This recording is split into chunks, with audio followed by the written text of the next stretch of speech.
Okay, so Joss Whedon deleted his Twitter page. Some people don't know why. Well, we don't know for sure why he did it, but the general wisdom, general consensus is that he deleted it after, feminists or really social justice warriors, descended on him and hugely and roundly criticized him. And I've seen a lot of interesting reactions to this. Like, some people are like really pissed off in that, like the nobody in Marvel is gonna take the fans seriously anymore because we all of you guys were such assholes to Joss Whedon and none of you had constructive criticism. So now, like Marvel producers are just gonna think, we're a bunch of, oversensitive crybabies who can't form intelligent opinions. So, oh, I'm so mad at like Marvel Tumblr fandom for doing this to us, and I've seen people who are like also, really anti social justice warrior who are just like kind of really amused by this because Joss Whedon has sort of aligned himself publicly now with people like Anita Sarkeesian. And they just think that it's kind of funny that somebody who has kowtowed to these people have now like karma has almost like come back to bite him on the ass, or at least to like show him that there is no pleasing social justice warriors. To them, everything is offensive, everything is racist, everything is sexist, everything is homophobic and just like awful and bad all of the time. And they like just sort of joyless people, really. And to like maybe to wonder where does he go from here? Is he going to like sort of disavow these people publicly? Is he going to try to like apologize to them? Like, what's gonna happen? But him, like, I think a lot of them think that him, like tucking his tail between his legs and running is sort of a move of cowardice. And I can't exactly disagree with that. I mean, personally, I'm not sure if it was entirely cowardice. I'm sure it was, or even if it was cowardice, or if it was more like, I just don't want to deal with this harassment anymore. I'm just gonna go away for a while, which it could have more been, because which is also what happened with the Ask Supernatural hashtag is that like they stopped promoting it because all like they got was like, why is Supernatural sexist? Why is it homophobic? Why do you guys queer bait? Was the majority of those questions. So they just like, this isn't even like criticism or even receiving intelligent questions. Basically it's just bile and hatred, and who wants to deal with that? Like, honestly, who enjoys that? Now cards on the table. I love Joss Whedon.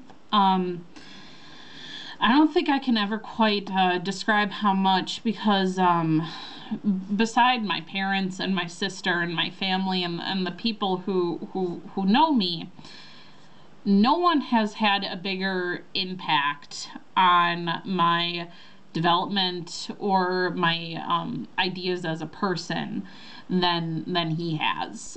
Because I started watching Buffy when I was 8, almost 9. So he was a huge part of my childhood and adolescence, and how I came to think what I think, how to, and maybe even help make me a better person. And one of the reasons why I thought the Avengers was so great and the phenomenon of it was so great, because I was like, yes, somebody you know, somebody who I so love and respect and admire is now being loved and respect and admired by huge groups of people, and huge groups of people now know, you know, how great and how awesome he is. But I also don't like social justice warriors either. Mostly, and I wonder if, I hope, you know, Joss, not that you'll ever see this, but I hope that if you've learned anything from this experience at all, please let it be that these people are never ever happy. Okay, they are joyless. They think that everything, no matter how innocuous, is offensive, and that it's wrong and bad. You know, some people just seem to love to live their lives in, you know, a state of perpetual bitterness and self-righteousness. I mean, most religious people, you know, the religious left, or the religious right, you know, that's how they live their lives, you know, being, you know, full of self-righteousness and always offended. And it's like, it's the same thing, only for the left instead of the right. Like, everything is offensive, everything is problematic, everything comes with a trigger warning, you know, so censorship. And, you know, if Joss learns anything, you know, please let it be that these people, you know, don't really care about creativity, about stories, you know, about making works that that, you know, speak to different cultural perspectives. Even they don't even really care about that. They just care about being offended and continuing this victimhood narrative, and, you know, without putting forth really any ideas how to make it better. And yeah, like, you know, I don't consider myself a feminist anymore. I consider myself an egalitarian, but Joss Whedon, you know, I love you, and I love your work. And one of the reasons why I love your work is that in it, you know, you don't, one of you know, your bigger ideas, especially with Buffy, was that as a woman, if you're a woman, that doesn't mean that you have to be anyone's victim. Just because you are physically weaker than men doesn't make you less of a person, doesn't make your ideas, you know, any less worth hearing. You know, you can be a leader. You can also be a follower if you think, you know, if you think your position, if you think that position is, you know, worth following. You know, you can, you're not infallible, but you can also redeem yourself. And you can be wrong, and you can be right, and you can be anything, because you're human just like anybody else. And that you don't, you know, demonize men in your work for virtue of being men.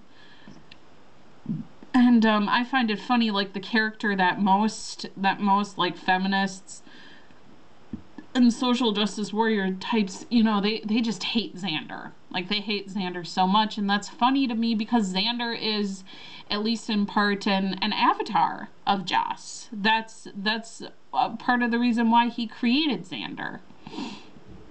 And so yeah, these people don't care about you. They don't care about your work. So, you know, just stop trying to appease them.